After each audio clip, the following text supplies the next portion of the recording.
Every moment is an organizing opportunity, every person a potential activist, every minute a chance to change the world. If people don't vote, everything stays the same. You can protest until the sky turns yellow or the moon turns blue, and it's not going to change anything if you don't vote. I always thought it was wrong for me to take credit for the work that I did. I don't think that anymore. We do need women in civic life. We do need women to run for office, to be in political office. We need a feminist to be at the table when decisions are being made so that the right decisions will be made. I think organized labor is a necessary part of democracy. Organized labor is the only way to have fair distribution of wealth. Racism and sexism, misogyny and homophobia, they're so visible. They're out in the open.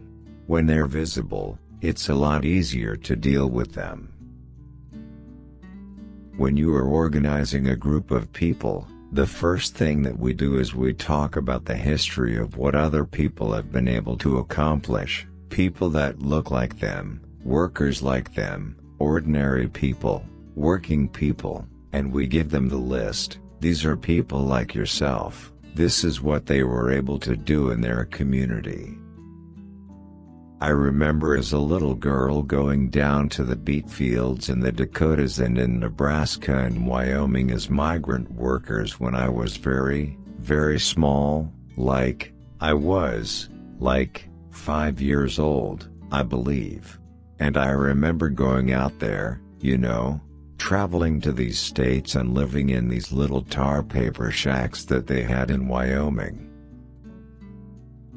I wish I could say to all those people who consider themselves anarchists or radicals, please join the non-violent movement.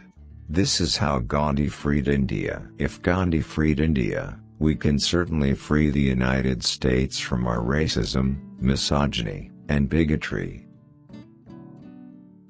My mother never made me do anything for my brothers, like serve them. I think that's an important lesson, especially for the Latino culture, because the women are expected to be the ones that serve and cook and whatever. Not in our family. Everybody was equal. My dad was very intelligent, had a very strong personality. I was amazed with my father. My son Emilio is running for Congress to continue the fight for social justice.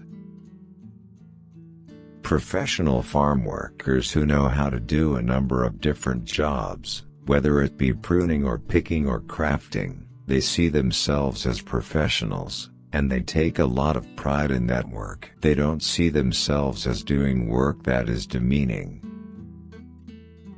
People were asleep, but I think they're waking up now.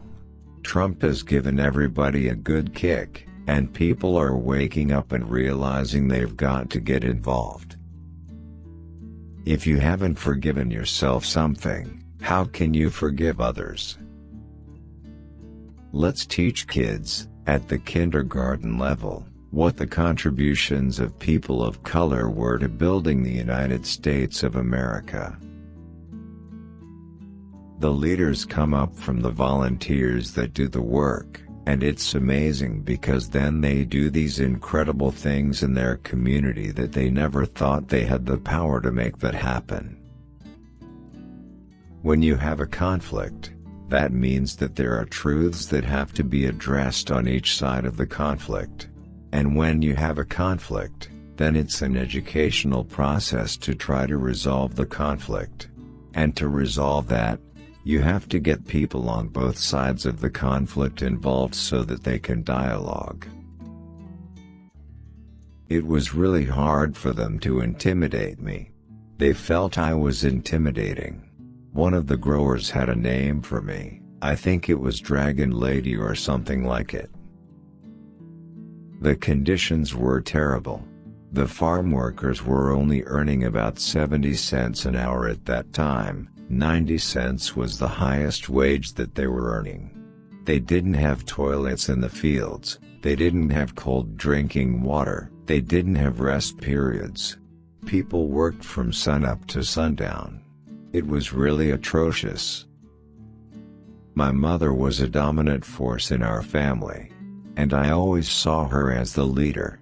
And that was great for me as a young woman, because I never saw that women had to be dominated by men. I started really noticing, more and more, how men will plagiarize and take credit for women's work. I've noticed that it just happens a lot. We had violence directed at us by the growers themselves, trying to run us down by cars, pointing rifles at us, spraying the people when they were on the picket line with sulfur.